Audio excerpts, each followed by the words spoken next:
வணக்கம். நம்ம இன்னைக்கு டாக்டர் புத்தலிஃப்ல விவாதிக்க இருக்கிற விஷயங்கள். விஜய்க்கு எதிரா விஜயா வேட்பாளர் 4 வேட்பாளர். விஜய் மனு ஏற்பு, பிறகு சலசலப்பு. ஆதவ அர்ஜுனா மனு ஏற்பில் பிரச்சனை. உதயநிதி மனு பிரச்சனை இருக்கு அப்படிங்கிற மாதிரி போயிட்டு இருக்கு.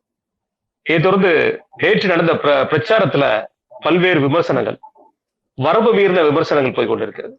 அண்ணாமலை அவர்களுடைய பேச்சு விறுவிறுப்பாக மாறுமா பாஜக? இந்த மாதிரி பல்வேறு விஷயங்கள் நம்ம இன்னைக்கு பேச இருக்கோம். குறிப்பா அதுக்கு முன்னாடி சப்ஸ்கிரைப் பண்ணாதவங்க சப்ஸ்கிரைப் பண்ணி பாருங்க. உங்களுடைய ஹை பட்டன் பிரஸ் பண்ணீங்கன்னா எங்களுக்கு கொஞ்சம் ப்ரொமோஷனா இருக்கும். இன்னைக்கு ஆன்லைன்ல பண்ண வேண்டிய ஒரு சூழ்நிலை, தவிர்க்க முடியாத காரணம். ஏதாவது ஆடியோல எது பிரச்சனை இருந்தா பொறுத்து கொள்ளுமாறு தாழ்மையோட கேட்டுக்கொள்கிறோம். அண்ணா வணக்கண்ணே. வணக்கம். அண்ணே, இன்னைக்கு வேட்பு மனுவோட பரிசீலனை அதுல பாத்தீங்கன்னா காலையில இருந்தே ஒரே பரபரப்பு. பெரம்பூர்ல விஜய் அவருடைய மனு ஏற்புன்னு வந்துச்சு. அடுத்த செகண்ட் பார்த்தா ரோட்டரி லாயருக்கு ஃப்ராடு அப்படிங்கிற மாதிரி கான்செப்ட்ல ஒரு விஷயத்த கொண்டு வந்தாங்க பாமக சைட்ல. உடனே அங்க இருக்கிற அலுவலர் நீங்க இதை கன்ஃபார்ம் பண்ணுங்க, அது வரைக்கும் நாங்க இதை பரிசீலனையில வைக்கிறோம் அப்படிங்கிற மாதிரி போயிட்டு இருந்துச்சு. இன்னொரு சைடு ஆதவ அர்ஜுனா அவர்களுடைய வேட்பு மனு பரிசீலனை நிறுத்தி வைப்பு அப்படிங்கிற மாதிரி போயிட்டு இருந்தது. அதே மாதிரி உதயநிதி அவர்கள் வருமான வரித்துறை பத்திரத்தை சரியா தாக்கல் பண்ணல அப்படிங்கிற மாதிரி விஷயம் போயிட்டு இருக்கு. அவர் மயிலை தா வேலு அவர்களுடைய வேட்பு மனுவுமே நிறுத்தி வைக்கப்பட்டிருக்கு. எப்படி பாக்குறீங்க? இன்னைக்கு முக்கியமா எல்லாரும் எதிர்பார்த்தது விஜயுடைய வேட்புமனு தள்ளுபடி ஆகும். பெரிய பெரிய எக்ஸ்பர்ட்லாம் சொன்னாங்க தள்ளுபடி ஆகும் அதுன்னு. அவர் அன்னைக்கு அந்த சொத்து கணக்கு அது அந்த இது வழக்கு காமிக்காததுக்கே இல்லாததெல்லாம் சொன்னாங்க. அதோட விஜய் கதை முடிஞ்சதுன்ற மாதிரி. சாதாரண விஷயம், ஒரு சப்ளிமெண்ட்ரி டாக்குமெண்ட்டு தாக்கல் பண்ணலாம். ஒரு ஆள் 4 வேட்புமனு வரைக்கும் தாக்கல் பண்ணலாம். இந்த மாதிரிலாம் இருக்குது. அதெல்லாம் நம்மளாம் பதிவு பண்ணியிருந்தோம். அதுக்கப்புறம் அவர் தாக்கல் பண்ணார். அதுலேருந்து ஒரு குறை கண்டுபிடிச்சாங்க. சொத்து விவரங்களில் பிரச்சனை அதுன்னு. கடைசியில் தள்ளுபடி ஆகிடும், இங்கே தள்ளுபடி ஆகும், திருச்சியில் தள்ளுபடி ஆகும் அப்படி இப்படின்னாங்க. இன்னொரு கருத்தும் வந்தது, தள்ளுபடி ஆகிறதுக்காகவே அவர் மனு போடுறாருன்ற மாதிரி. நேற்று கூட நம்ம பேசியிருந்தோம். ஆனால் பார்த்தீங்கன்னா 2 இடத்துலையுமே அவர் மனு ஏற்கப்பட்டுள்ளது. மற்றவர்களுக்கு வந்து பிரச்சனை பண்ணுறதெல்லாம் அதெல்லாம் ரிட்டர்னிங் ஆஃபீஸருடைய முடிவு தான் இறுதியானது.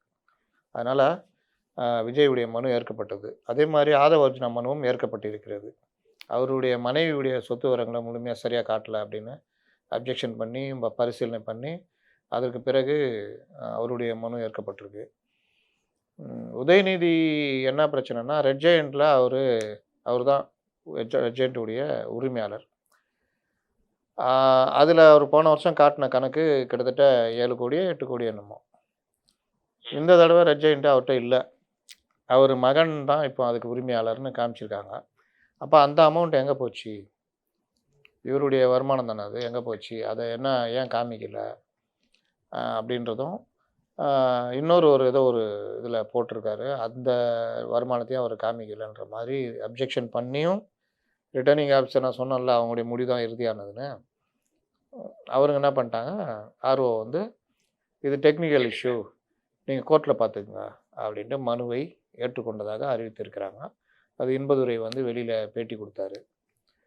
இது ஒன்று. மற்றபடி முதல்வர் ஸ்டாலின் மனு ஏற்பு, பலருடைய மனுவும் பெரும்பாலும் சிக்கல்லாம் போகும். மயிலை வேட்பாளர் தா வேலு அவர் வேட்புமனு சிக்கல் நிறுத்தி வச்சுருக்காங்க. 1 மணிக்குள்ளே ஏதோ ஒரு இது தாக்கல் பண்ண சொல்லியிருக்காங்க. அது பண்ணலன்னா மனு தள்ளுபடின்ற மாதிரி. அது என்ன ஆகுன்னு தெரில. ஏற்கனவே அவருக்கு அங்கே கட்சிக்குள்ளேயே பிரச்சனை.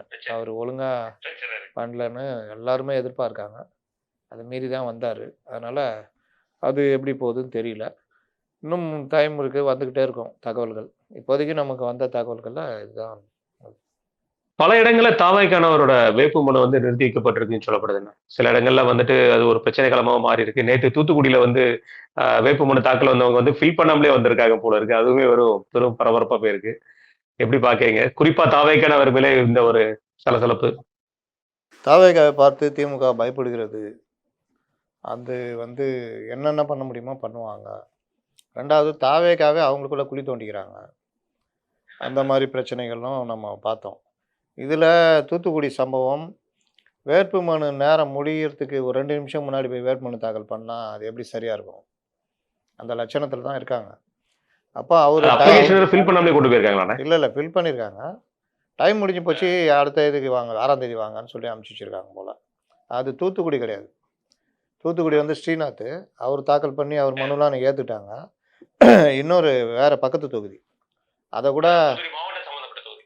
அது கூட இந்த ஐடி விங் ஆட்கள் எடுத்துக்கிட்டு ஒன்றும் தெரில அப்படின்ற மாதிரி பதிவு பண்ணி போட்டாங்க. அப்புறம் அவங்க சைட்லேருந்து விளக்கம் கொடுத்துருந்தாங்க, ஏன்டா அப்படி இருக்கீங்கன்னு.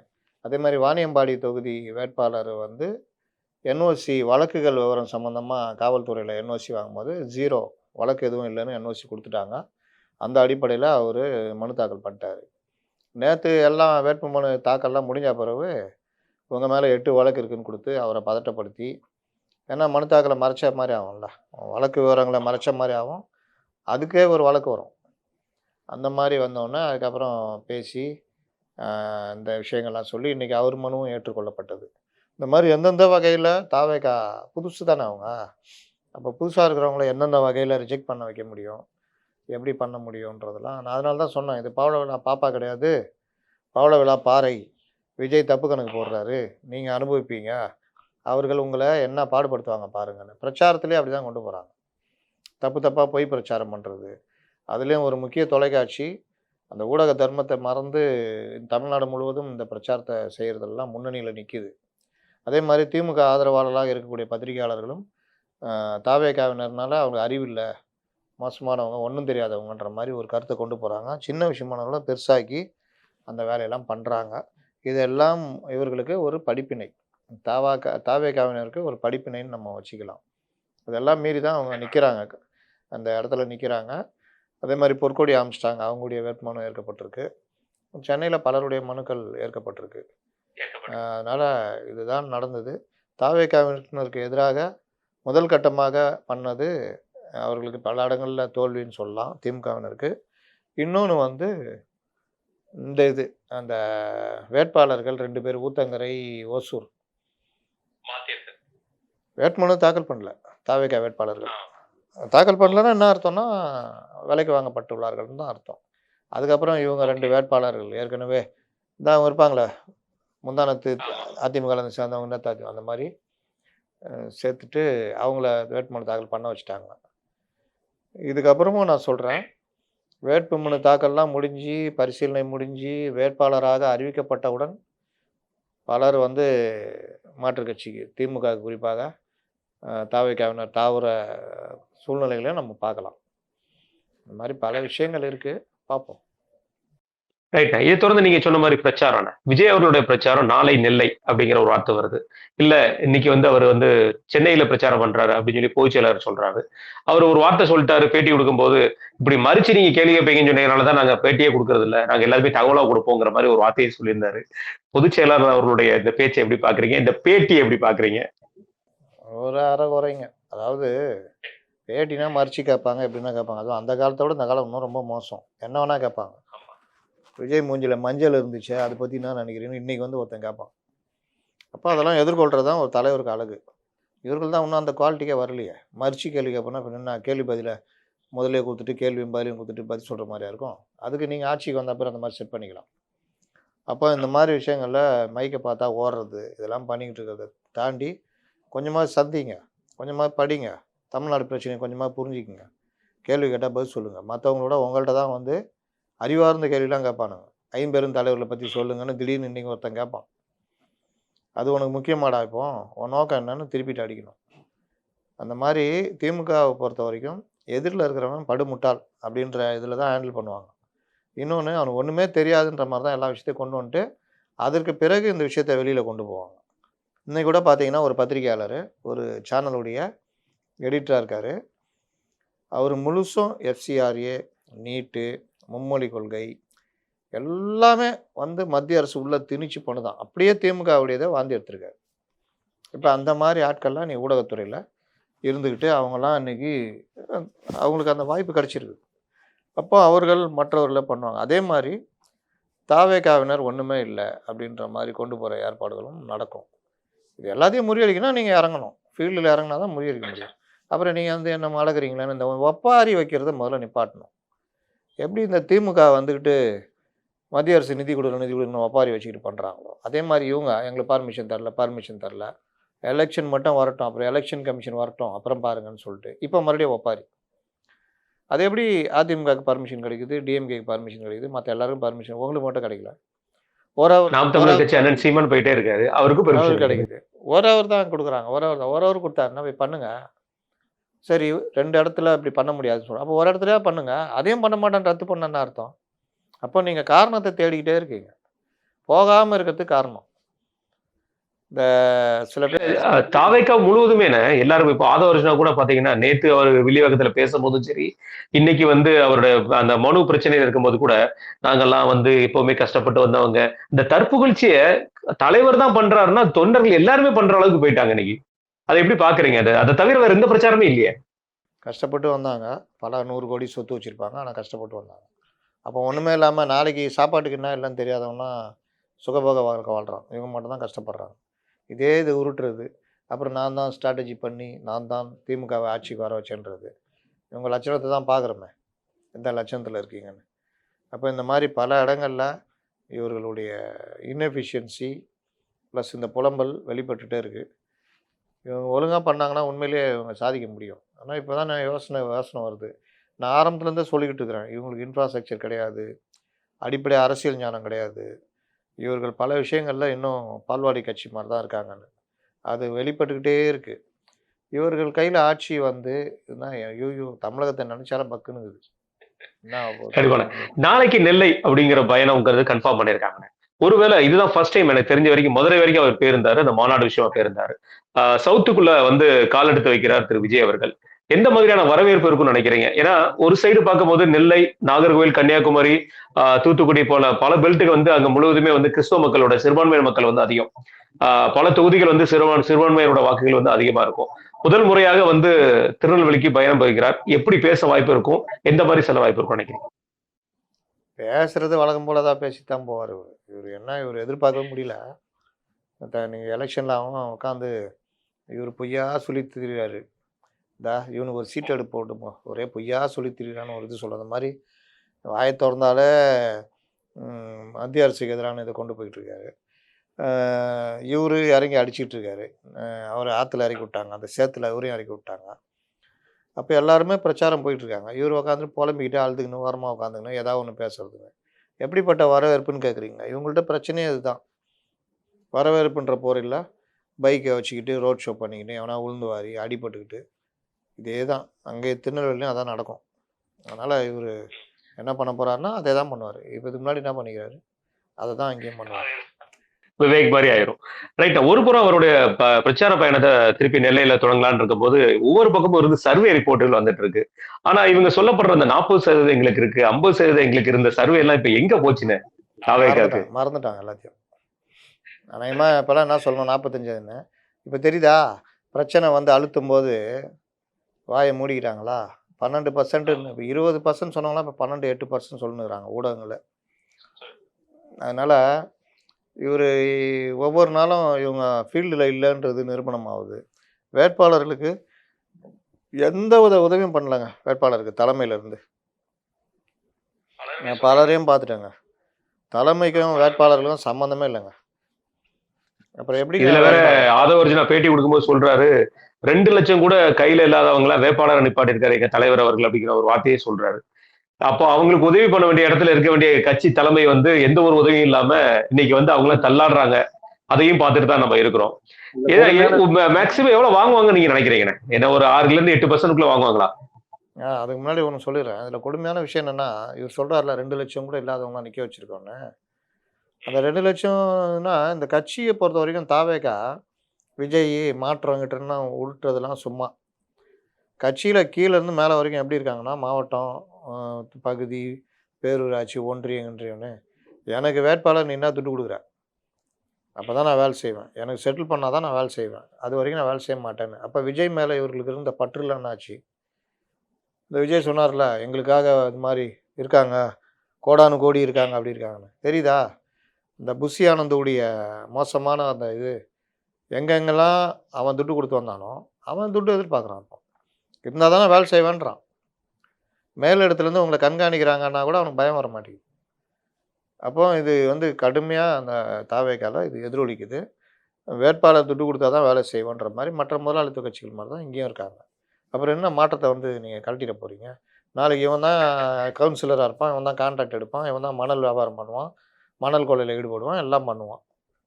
அவ்வளோதான். அவங்களும் அப்படி தான் வராங்க.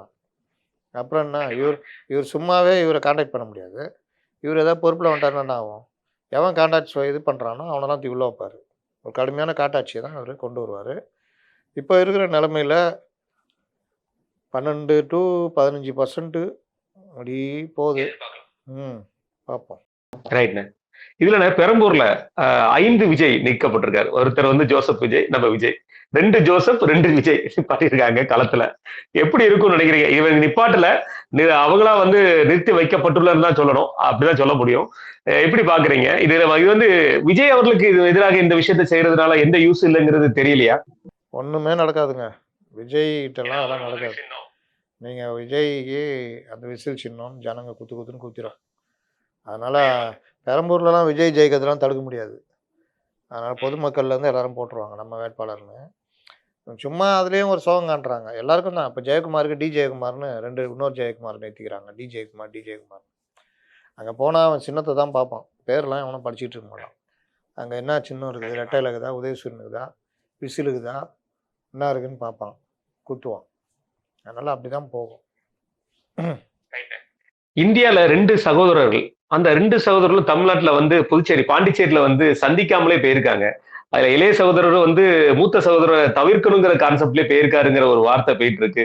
இந்தியா லெவல்ல பரபரப்பு இருக்கு இல்லையோ, ஐஎன்டி கூட்டணியில வந்து மிகப்பெரிய பரபரப்பு போயிட்டு இருக்கு. ராகுல் அவர்கள் முதல்வர் அவர்களை சந்திக்க தவிர்த்திருக்கிறார்.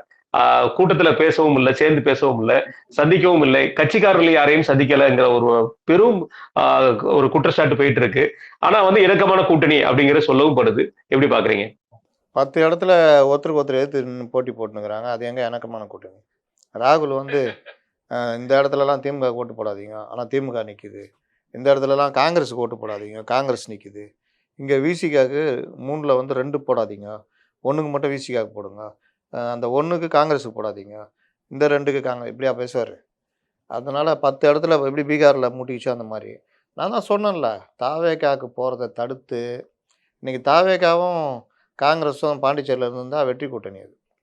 அப்போ அதை தடுத்து இந்த மாதிரி தான் தலையில் தானே மண்ணள்ளி போட்டது ராகுலுக்கு பயங்கர அப்செட்டு. நேற்று நீங்கள் மேடையில் ராகுலுடைய ஆட்டிடியூடு பார்த்துட்டிங்கன்னா உங்களுக்கு தெரிஞ்சிருக்கும். அவ்வளோ கோபம். வழக்கமாக ஃப்ரீயாக ஹேண்டில் பண்ணுறவர் நேற்று எரிஞ்சு கொள்ளாத குறை கட்சிக்காரங்கிட்ட. பீட்டர் அல்போன்ஸ்ல பாவம், டிரான்ஸ்லேட்ல அவ்வளோ கஷ்டப்பட்டாரு. பீட்டர் அல்போன்ஸா? பீட்டர் அல்போன்ஸ். நாராயணசாமி அவர் வேண்டாம்னு சொல்லிட்டாரு. பீட்டர் அல்போன்ஸ்ட வந்து, ஏன்னா பீட்டர் அல்போன்ஸ் அவர் என்ன சொன்னாருன்னா, அதானி வந்து இங்க அதானிக்கு வந்து வித்துட்டு இருக்காங்க பாண்டிச்சேரிய, இடங்கள் எல்லாம் வித்துட்டு இருக்காங்கன்னு சொல்லும் போது இவருக்கு வந்து காதல் கேட்கல. ப்ளீஸ் ஒன் மோர் ஜி அப்படிங்க, ஒன் மோர் டைம் ஜின்னு சொன்னோன்னா அவர் திருப்பி பார்த்து முறைச்சிட்டே இருந்தார். கிட்டத்தட்ட 3 தடவை இந்த மாதிரி சம்பவங்கள் நடந்துச்சு. இது இன்னொரு விஷயம் என்னன்னா, திமுக சார்பாக வந்து முதல்வர் அவர்கள் பிரச்சாரம் போயிருந்தாரு ஈவினிங். இவர் வந்து மார்னிங் டைம் பிரச்சாரம் பண்ணியிருந்தாரு. வேட்பாளர்களை வரிசையா நிப்பாட்டி இருந்தாங்க. இவங்க வேட்பாளர்கள் எய்த்தும் நிக்கிறாங்க. இவங்க வேட்பாளர் வரிசையா நிப்பாட்டி யாருக்கு ஓட்டு கேட்பாங்கிற ஒரு குழப்ப நிலை இருக்காதா? பயங்கர குழப்பம். நீங்கள் சொன்ன மாதிரி அன்பு சகோதரர்கள் சந்திக்கவே இல்லை. சந்திப்பாங்க அப்படின்லாம் இவங்க சொல்லிட்டு இருந்தாங்க. ராகுல் அவாய்ட் பண்ணியிருப்பாப்புல. அப்போ ஆமாம், அப்போ இவர்களுக்குள்ள பிளவு உருவாகிவிட்டது. அது தமிழகத்துலேயும் அந்த இதை காமிக்கும். ஏன்னா அவர் கடுமையான கோவம். நேற்று பாருங்கள், மேலூரில் கொண்டு போய் மதுராந்தக வேட்பாளரை நிற்க வைக்கிறாங்க. நான் ஏற்கனவே சொன்னேன், மதுராந்தகம் கேட்டு வாங்கணும்னு சொல்லி செல்வ பெருந்தகைலாம் அதுக்காகவே மேலிடம் சொன்னதுக்காகவே அங்கே விட்டு கொடுத்துட்டு அவங்க எடுத்துக்கிட்டாங்க திமுக. நாங்கள் என்ன பண்ணுறதுன்னு சொன்னோம். அந்த கோவத்தில் தான் அந்த விஸ்வநாதன்ற ஒரு சான்ஸ் கொடுக்கணும்னு கொண்டு போய் மேலூரில் இந்த எண்டுலேருந்து அந்த எண்டில் கொண்டு போய் நிப்பாட்டுறாங்க. இதுதான் காங்கிரஸ். இப்போ அவ்வளோ கடுப்பில் எல்லாருமே இருக்காங்க. பாதி பேர் வேலை செய்யலை அப்படின்ற மாதிரிலாம் போகுது. இதில் இன்னொரு விஷயம் என்னென்னா, மம்தா பானர்ஜி பேசுனது, காங்கிரஸும் இது திமுகவும் பாஜகவும் கூட்டணி, காங்கிரஸும் கூட்டணின்னு. என்னங்க உங்கள் இந்தியா கூட்டணியில் இருக்கிறவங்கள இப்படி காரி துப்புறாங்க அப்படின்ற மாதிரி பார்க்க வேண்டியதாக இருக்குது. இது ஒரு பயங்கரமான பின்னடைவுன்னு சொல்லலாம். இணக்கமான கூட்டணியாகவும் பார்க்கப்படுது. ரைட். பாண்டிச்சேரியில் போயிட்டு ஏப்ரல் 9ஆம் தேதி உங்களுக்கு விடியல் காத்துட்டு இருக்கு. மாநில சுயாட்சியை நான் வாங்கி கொடுத்துருவோம் அப்படிங்கிற மாதிரி சொல்லி பல திட்டங்கள் வந்து பாண்டிச்சேரிக்காக வகுத்திருக்கிறேன். நான் தமிழ்நாட்டுக்கு மட்டும் குரல் கொடுக்க மாட்டேன், பாண்டிச்சேரிக்கும் தான் குரல் கொடுப்பேன் அப்படிங்கிற வார்த்தையை சொல்லியிருக்கிறாரு நம்முடைய முதல்வர். அதே மாதிரி அங்க நிறைய விஷயங்கள்ல வந்து அவரு இதுல சொல்லும்போது, பிரச்சாரத்துல சொல்லும்போது பாஜக மீதான குற்றச்சாட்டுகளை வந்து அடுக்கி வச்சிருக்காரு. குறிப்பா சொல்ல போனா ஆளுநர் சம்பந்தப்பட்ட விஷயங்களாகட்டும், உள்ளாட்சி தேர்தல் சம்பந்தப்பட்ட விஷயங்களாகட்டும், நிறைய விஷயங்களை பேசியிருக்காரு. இது எப்படி பாக்குறீங்க?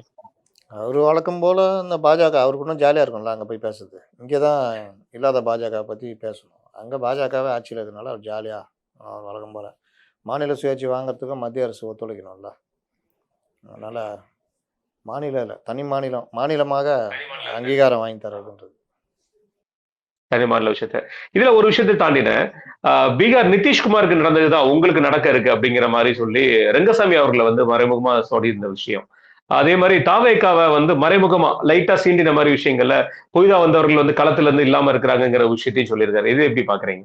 புதிதாக வந்தவர்கள் உங்கள் குழப்பத்தை பயன்படுத்தி அவங்க கணக்கை துவக்க போகிறாங்கன்னு தான் சொல்லணும். அதனால் அவங்க தனியாக அவங்க ஒர்க்கை பண்ணிக்கிட்டு இருக்கிறாங்க. பாண்டிச்சேரியில் அநேகமாக ஒரு 2-3 சீட்டாவது கணக்கை துவக்கிடுவாங்கன்னு நினைக்கிறேன். அதனால் சின்ன தொகுதி தானே ஒவ்வொரு இடமும். அதனால் தாவேகாவுக்கு அந்த இடத்துல வாய்ப்புகள் இருக்கலாம். அது ஒரு வாய்ப்பு இருக்குது. இவர்களுடைய குழப்பத்தினால மீண்டும் என்டிஏவே அங்கே ஆட்சியை பிடிக்கிறதுக்கான வாய்ப்பும் இருக்குது. அதனால் இவர்கள் பெருசாலாம் அங்கே சாதிக்க முடியாதுன்றது தான் நம்முடைய எதிர்பார்ப்பு. கண்டிப்பான. இதை தொடர்ந்துன உதயநிதி அவர்களுக்கும் எடப்பாடியார் அவர்களுக்கும் நடந்துட்டு இருக்கிற இந்த வார்த்தை போர். ஆனா ஒரு கட்டத்தை தாண்டி நமக்கு வந்து பார்த்தா இது ஒரு அநாகரிகமான விஷயமா நோக்கி போயிட்டு இருக்கு. எடப்பாடியார் அவர்கள் எப்பவுமே செய்யாத ஒரு விஷயத்த இப்ப தொடர்ந்து அவரும் செய்ய வேண்டிய சூழல் தள்ளப்படுறாரு. ஒரு கால் இவர் வந்து உதயநிதி அவர்கள் எப்பவும் போல சொல்லிட்டு இருந்தது, இந்த கால்ல படுத்து கிடக்காரு பாருங்க, அது கார்பெட் கிடையாது, அது ஒரு ஆளுங்க அப்படிங்கிற மாதிரி சொல்லி எதிர்க்கட்சி தலைவர், முன்னாள் முதல்வர்ங்கிற ஒரு அந்தஸ்தை மறந்து ஒருத்தரை திறந்தாழ்ந்து விமர்சனம் பண்ணது. எடப்பாடியார் அவர்களும் எப்பா காலை பத்தி நீ பேசலாமாப்பா, இன்ஸ்டாகிராம்ல நைட்டு 2 மணிக்கு யார் எதை தேடினாங்கிற விஷயத்த சொல்லவா, அப்புறம் அந்த பால்டாயில் மேட்ரு, இந்த கார் ரேஸ் மேட்ரு, இது எல்லாத்தையும் எடுத்து எடப்பாடியார் அவர்களும் அடிச்சிருக்காங்க. இந்த இந்த பிரச்சாரம் வந்து ஒரு சைடு அநாகரிகமா பார்க்க தோணாதா மக்களுக்கு? எடப்பாடி, உதயநிதி இந்த மாதிரி பேசுறதுன்றது எல்லாருக்கும் முகசுளிப்பாக போச்சு. எங்கே பார்த்தாலும் வேறு எதுவுமே பேசுறதில்ல. இந்த சின்ன பசங்க இது பண்ணுற மாதிரி காமிக்கவா, படம் வேணுமா, படம் காட்டவான்னு. என்ன படம்? புதுசாக ஏதாவது எடுத்து ஏதாவது காமிக்கிறாங்களா? ஏற்கனவே எல்லா இடத்துலையும் இருக்கிறது தான். அப்போ இவருடைய இதெல்லாம் டிஃபேம் பண்ணுற வேலையை இன்றைக்கி இவங்க பண்ணிக்கிட்டு இருக்கிறாங்க. இதில் என்ன விஷயம்னா, எடப்பாடி பழனிசாமி இறங்கி அடிக்கிறாரு. அந்த இறங்கி அடிக்கிறதுக்கு பதில் சொல்ல முடியாமல் இந்த மாதிரி வேலையை பண்ணுறாங்க. அதை பண்ணுறதுக்கு அவர் இரையாகாமல் அவர் அடிக்கிறத அடிச்சுக்கிட்டு தான் இருக்கணும்.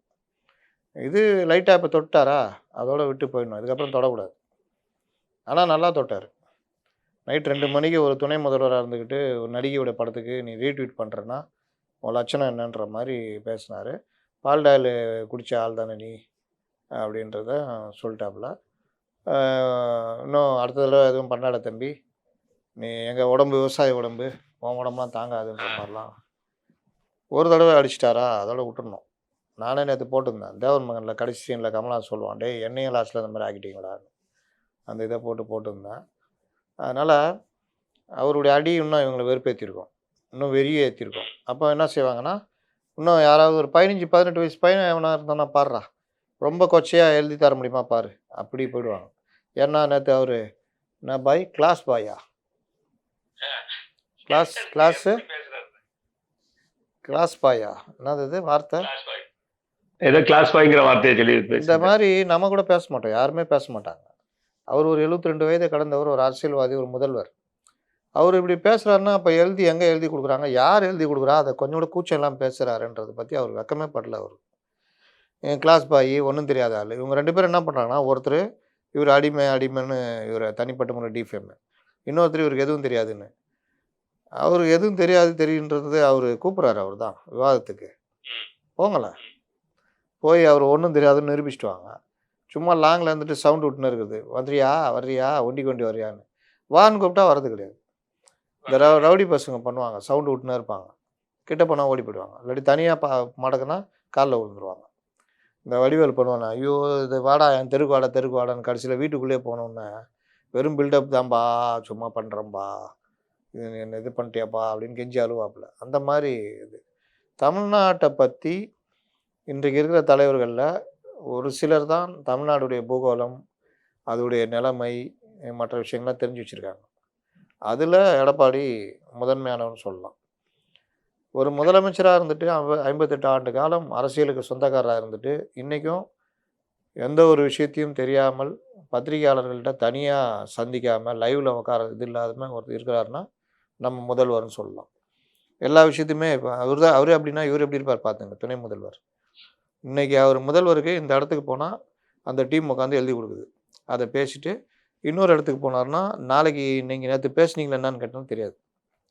அந்த மாவட்டத்த பத்தி பேசுனீங்களான்னு கேட்டா தெரியாது. இதுதான் உதயநிதிக்கும். அதனால இவர்கள் இதில இன்பம் காண்றாங்க. இந்த சிற்றின்பம்ன்னுவாங்கல்ல, இந்த மாரி திட்டுறது. சில பேரு ரொம்ப வாதம் பண்ணினா, வாதத்த சமாளிக்க முடியலன்னா, வெறுப்பேத்த ஆரம்பிச்சுருவான். பவ் பவ் ஓ ஓ ஓ ஆ வீன்னுவான். திருப்பி திருப்பி பேசினா இந்த மாரி வெறுப்பேத்தி இது பண்ணுவான். அந்த மாரி இந்த சின்ன பசங்க இது மாரி போறாங்க. இதில போய் இவரு மாட்டிக்க கூடாது. இவரு பேசுறத இறங்கி பேசணும். ஜனங்கள்ட்ட ரீச் பண்றத பண்ணணும். இந்த மாரி பேசுறதுனாலலாம் ஒருத்தருடைய மரியாதை கெடும்னா, அந்த பேசுறவனுக்கு தான் மரியாதை கெடும். திரும்ப திரும்ப இதே தான் பேசிட்டு இருக்காருன்றது எல்லாருக்கும் தெரியும். இதான் நிலைமை. கண்டிப்பான. இதை தொடர்ந்து இன்றைக்கு வந்து பிஎம் கிசான் திட்டத்துக்கு நம்மளுடைய நேயர்களுக்கு தெரிஞ்சிட வேண்டிய விஷயம், விவசாயம் சம்பந்தப்பட்டவர்கள் இருந்தாங்கன்னா, ஏன்னா நாளையில இருந்து நம்ம முதல்வர் இதை பேசுவார் கண்டிப்பா. அது நம்ம முன்னக்கூட்டியே நம்மளே சொல்லிட்டோம்னா நல்லா இருக்கும். பிஎம் கிசான் திட்டத்துக்கு வந்து ஒரு அப்டேட் பண்ண சொல்லியிருக்காங்க. கேஒய்சி அப்டேட் பண்ண சொல்லியிருக்காங்க. வேற எந்தவும் கிடையாது. 23வது தவணை, அதாவது நம்ம ஜூன் ஜூலைல, ஏப்ரல் ஜூன் ஜூலைல வாங்க வேண்டிய தவணைக்கு ஒரு கேஒய்சி அப்டேட் பண்ண சொல்லியிருக்காங்க. நிலத்தோட அளவீடு வந்து கம்மியா இருக்கு, அந்த சென்ட் எல்லாம் கம்மியா இருந்துச்சுன்னா அதோட பேப்பர்ஸ் அண்ட் டாக்குமெண்ட்ஸ் எல்லாம் கொண்டு வந்து சப்மிட் பண்ண சொல்லியிருக்காங்க. இது வரைக்கும் பிஎம் கிசான்ல சப்மிட் பண்ணாதவங்க புதுசா டவுன்லோட் பண்ணி அதை சப்மிட் பண்ணலாங்கிற வார்த்தையும் சொல்லியிருக்காங்க. இதுதான் வந்து இந்த பிஎம் கிசான்ல உள்ள விஷயம். இன்று முதல் வந்து நேஷனல் எஜுகேஷன் பாலிசி இந்தியா முழுவதும் வந்து அமலுக்கு வருதுன்னு, குறிப்பா சிபிஎஸ்இ ஸ்கூல்கள்ல. அது தமிழ்நாடு உள்பட எல்லா ஸ்கூல்களுக்குமே அமலுக்கு வருது சிபிஎஸ்இ ஸ்கூல்ல. அதுல என்னன்னா, ஹிந்தியை தாண்டி 3வது லாங்குவேஜ், இன்டர்நேஷனல் லாங்குவேஜ் கூட நீங்க கத்துக்கலாங்கிற ஒரு விஷயத்தையும் நோட்டிபிகேஷன்ல தெளிவாகவும் கொடுக்கப்பட்டிருக்கு. இதுவும் நாளைக்கு வந்து பேசப்படும் பொருளாகும். இது எப்படி பாக்குறீங்க இந்த 2 விஷயத்தையும்? அவ்வளோதான். ஹிந்தி திணிச்சிட்டாங்க. தமிழர்கள் நாங்கள் விடமாட்டோம். ஹிந்தி படிக்க விடமாட்டோம். இதுவே அராஜகம் தெரியுதா? ஹிந்தி திணிச்சிட்டாங்க. நாங்க வந்து தூக்கிடுவோம். முதல்ல உங்க ஆளுங்க இருக்கிற ஸ்கூல்ல தூக்க முடிஞ்சா தூக்கி பாருங்க. அதாவது 3rd லாங்குவேஜ், எனி ஆப்ஷன் லாங்குவேஜ்னு வருது. இதை மறைச்சிட்டு திரும்ப நான் சொன்னேன்ல, அந்த ஒரு பத்திரிகை, ஒரு சேனலோட எடிட்டர்னு. அவன் இதே மாரி தான் அப்படியே ஸ்டாலின் பேசுற மாரியே தான் போட்டு வச்சிருக்காப்புல.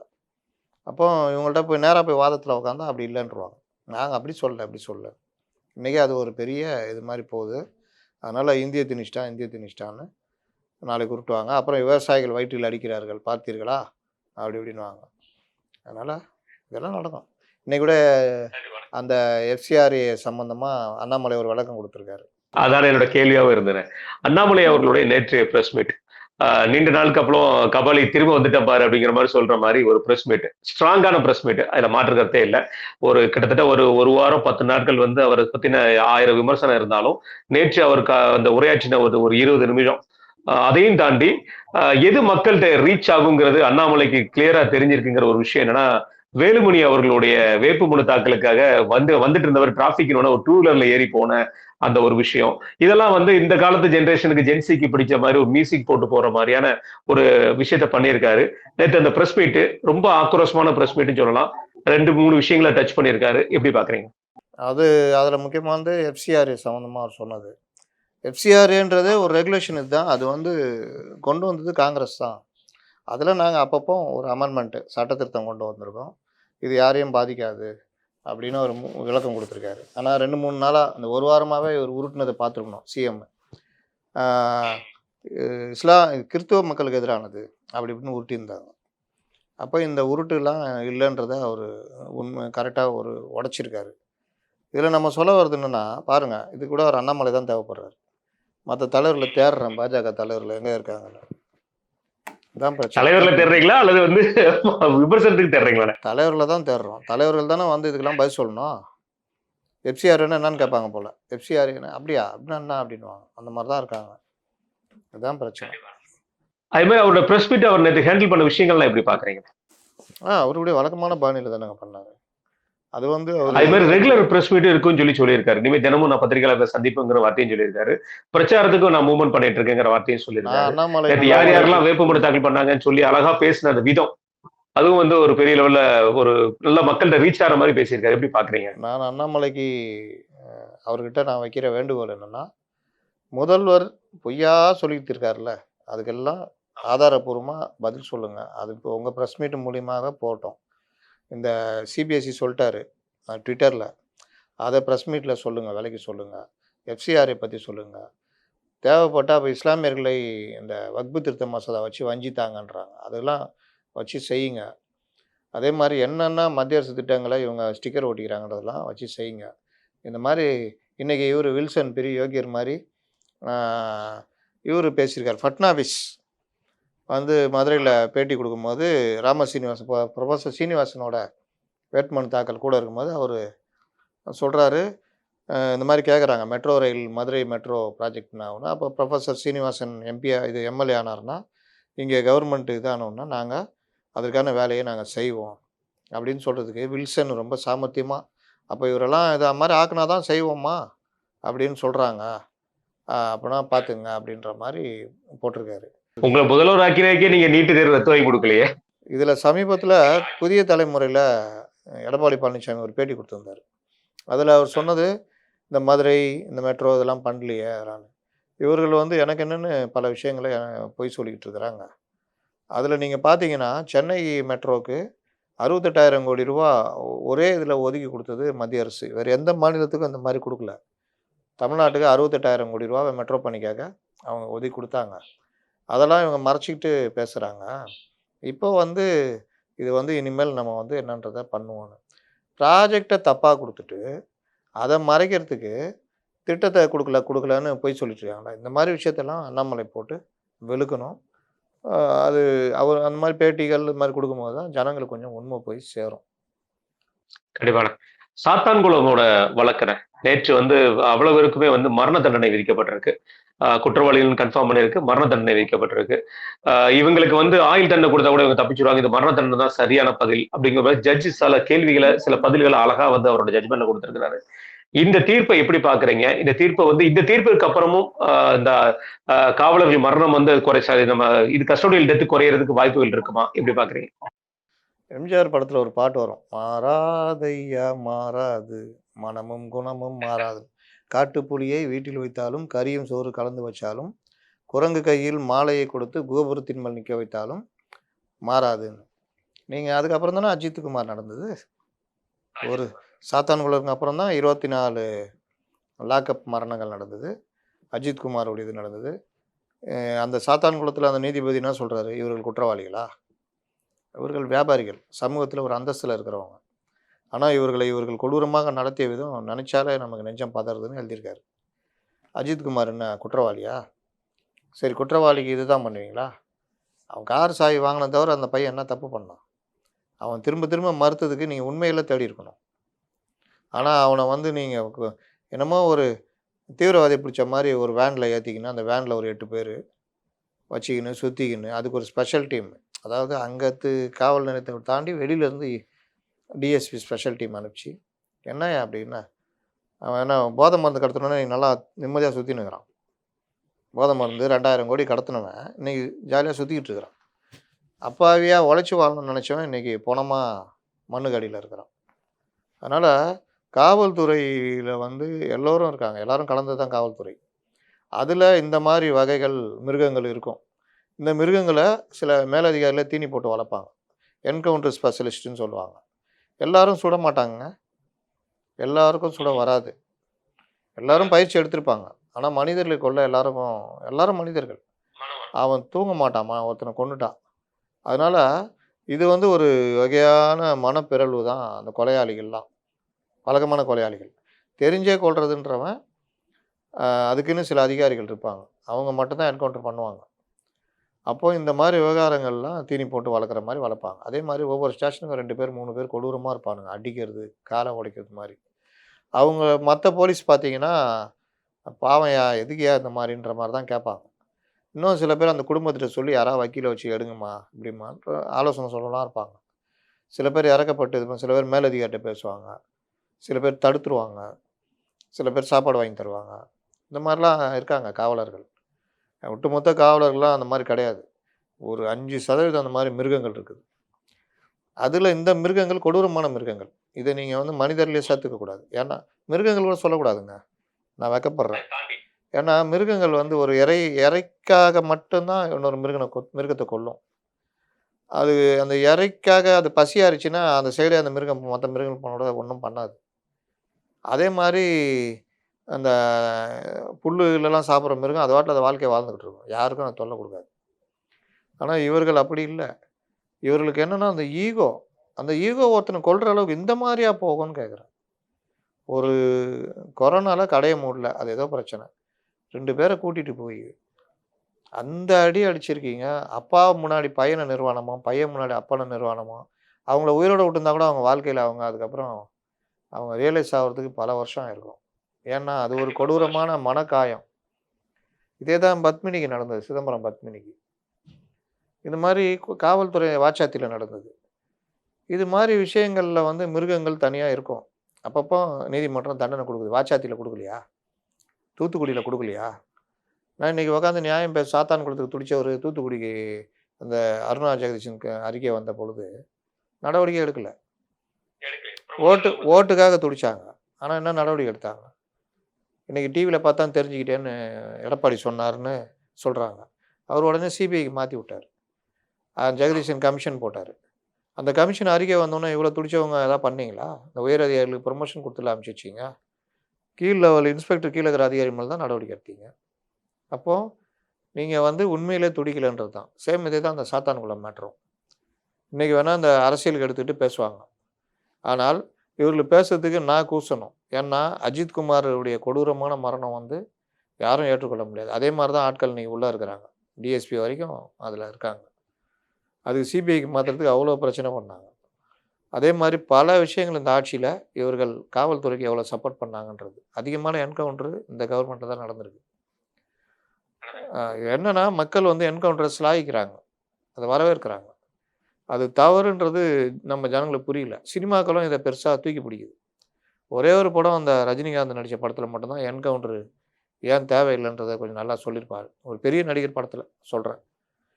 அப்போ இந்த மாரி விவகாரங்கள்ல காவல்துறையினர் இப்படி நடக்கிறது, நீதிமன்றமே இந்த அளவுக்கு ரொம்ப ஒரு நீதிபதி உண்மையிலேயே அவரு அந்த குடும்பத்துல ஒருத்தன்ற மாரி இந்த விஷயத்த பார்த்து ரொம்ப உருக்கமா எழுதியிருக்காரு. ஒரு குடும்பத்துடைய தந்தை, மகன்ற ஆணி வேரையே புடுங்கி போட்டீங்க. அதுக்கப்புறம் அவ்வளோதான். ஆணே இல்ல அந்த குடும்பத்துல. அப்பா ஆணி வேரையே புடுங்கி போட்டீங்கன்றாரு. 2வது இவர்கள வந்து அ ஒரு தடவ குற்றவாளி செஞ்சுட்டான், அப்படிலாம் நான் பார்க்க முடியாது. இவர்கள் வந்து குற்றத்த தடுக்கக்கூடிய இடத்துல இருந்த காவலர்கள். இவர்கள் இப்படி பண்ணிட்டு இன்னைக்கு வந்துட்டு எனக்கு குடும்பம் இருக்குது. எனக்கு மன உளைச்சல்லாம் சொல்லிட்டுலாம் தப்பிக்க முடியாது. பொருளாதார ரீதியா நான் பாதிக்கப்படுறேன்னு இவங்க சொல்றதெல்லாம் ஏத்துக்க முடியாது. அரசாங்க சம்பளம், அற்புதமான வாழ்க்கை வாழ்ந்துகிட்டு, எனக்கு பொருளாதார பிரச்சனை இருக்குது அப்படின்னு சொல்றதெல்லாம் நான் ஏத்துக்க மாட்டேன். இந்த மாரி ஒரு கொடூரத்த பண்ணவங்களுக்கு வந்து நான் வந்து எளிதில ஒரு ஆயுள் தண்டனை எதுவும் குடுக்கறதுக்கு எனக்கு மனசு ஒப்பல. அப்ப இவர்களுக்கு நான் தூக்கு தண்டனை. நல்லா கவனிக்கணும். 2 தூக்கு தண்டனை ஒவ்வொருத்தருக்கும். அதுதானே எப்படின்னு புரியல எனக்கு. 2 மரண தண்டனை எப்படிண்ணே அது? அது என்னன்னு சட்டத்துல இன்னும் கொஞ்சம் பார்க்கணும். சரியா படிக்கல. ஒருவேள 1 மிஸ் ஆச்சுன்னா, இன்னொன்னு அவருக்கு 1ல ரிலீஃப் ஆகுனாருன்னா, இன்னொன்னா என்னன்றது தெரியல. அது யாரோ வழக்கறிஞர்கள்ட்ட கேட்டு, அது நாளைக்கு கூட நம்ம பேசலாம். அது மட்டும் இல்ல, இவர்களுக்கு விதிக்கின்ற அபராதம், அது கடுமையா இருக்கணும் அப்படின்ட்டு ஒவ்வொருத்தருக்கும் 50,00,000 60,00,000 அபராதம். 50,00,000 அபராதம்னா, சும்மா நீங்க கொண்டு போய் ஏதோ பணத்தெல்லாம் கட்ட முடியாது. அது ஒயிட்ல கணக்கு காமிக்கணும். அபராத தொகை அது ஒரு பிரச்சனை இருக்குது. அப்போ 7 ஆண்டுகள் சிறை தண்டனை. அது இல்லாம, இந்த மாரிலாம் நேத்து விதிச்சிருக்காரு. எல்லாருக்குமே A1லேருந்து A10 வரைக்கும். ஒருத்தர் மட்டும் இறந்து போயிட்டாரு. 9 பேருக்குமே அந்த இத குடுத்துருக்காரு. அந்த குடும்பத்துக்கும் இழப்பீடு இது பண்ணியிருக்காரு. அதனால இது வரவேற்க தகுந்த ஒரு தீர்ப்பு. இந்த தீர்ப்பு கொஞ்சமாவது நான் என்ன சொல்றேன், மேலதிகாரி சொல்றான்னு ஏதாவது பண்றீங்க. கொஞ்சம் மனிதாபிமானத்தோட நடந்துக்கங்க. அவனும் ஒரு மனுஷன். இந்த உலகத்துல வாழ்றதுக்கு அவனுக்கும் உரிமை இருக்குது. சூழ்நிலை அவன் குற்றவாளி ஆயிட்டான். குற்றத்த தடுக்கணும். முடியல. குற்றம் செய்தவன பிடிச்சிட்டோம். அவன நீங்க நடத்துற விதம்ன்றது அவன திருத்த முடியுமான்றது தான் ரொம்ப முக்கியம். இந்த மாரி மிருகத்தனமா பண்றதுன்றதெல்லாம் வந்து இத நியாயப்படுத்தி ஒரு சினிமா எடுப்பானுங்க. பார்த்தீங்களா? அவங்கள்ட்ட போய் கெஞ்சி கூத்தாடணுமா, அப்படி இப்படின்னு. மத்த நாடுகள்லாம் இந்த மாரி நடக்குதா? உடனே நடவடிக்கை வரும். மற்ற நாடுல கைதிகளை விசாரிக்கிற முறையில் கூட ஏகப்பட்ட இது இருக்குது. அதுதான் பிரச்சனை. ரைட்டு. இறுதியான ஈரானோட போர், ஈரான், இஸ்ரேல், அமெரிக்காவோட போர்னா இன்றைக்கு தான் வந்து 6 மணியோட கடைசி நேரம் கிளைமேக்ஸ் நோக்கி போய் கொண்டிருக்கிறது. அதுக்கப்புறம் ஈரான் வந்து ஹார்மோஸ் சாவியை தொலைத்து விட்டேன்னு சொல்லிட்டு ஹார்மோஸ் சாவி இல்லைன்னு சொல்லியிருக்காங்க. அமெரிக்கா வந்து உங்களை நரகமாக்குறோம்னு சொல்லியிருக்காங்க. ஈரான் இன்றைக்கு வந்து சவுதியும் பக்ரைனும் இணைக்கக்கூடிய ஃபகத் அந்தோட பிரிட்ஜை இன்னைக்கு உடைச்சிருக்காங்க. இப்போ சமீபத்தில் இப்போ ஒரு 1/2 மணி நேரத்துக்கு முன்னாடி.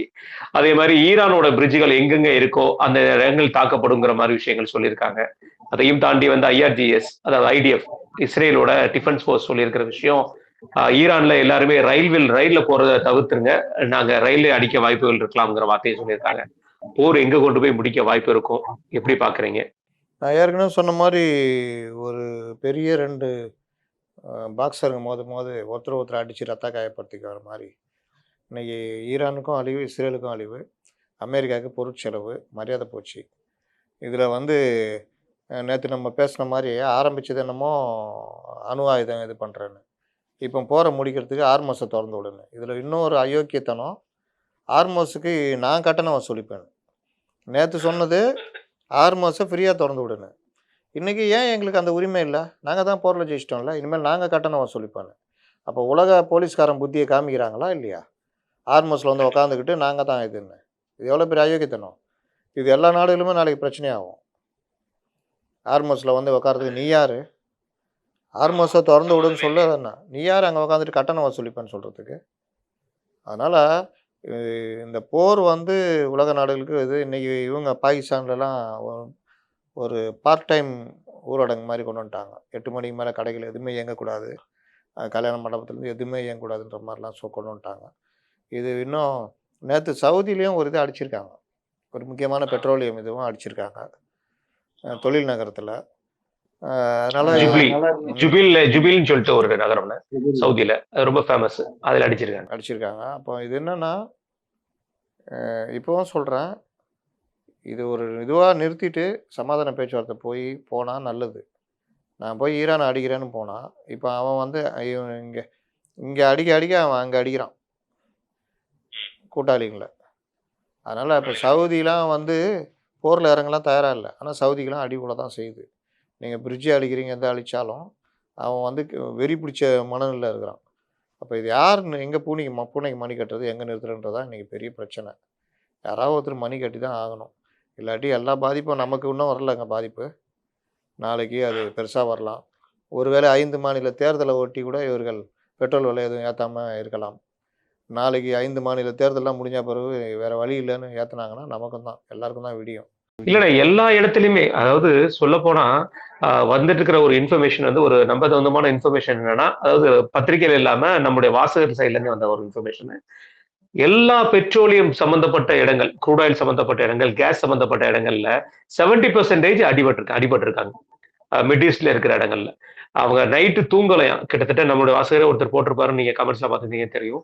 அவர் நம்முடைய ரொம்ப நேசத்துக்குரிய வாசகர், எப்பவுமே நான் தான் முதல்ல பார்த்தேன் ஃபர்ஸ்ட் கமெண்ட் என்னன்னு சொல்லக்கூடியவர் வந்து பல நாட்களா தூங்காம இருக்குங்கிற ஒரு வேதனையை அவர் தெரிவிச்சிருக்கிறாரு. கண்டிப்பா இந்த போர் நல்லபடியா முடியணும், மக்களுக்கு வந்து ஒரு நல்லது நடக்கணுங்கிற மாதிரி நம்ம நினைச்சுக்கோங்க. உங்க நேரத்தையும் கருத்தையும் பார்த்து மிக்க நன்றி.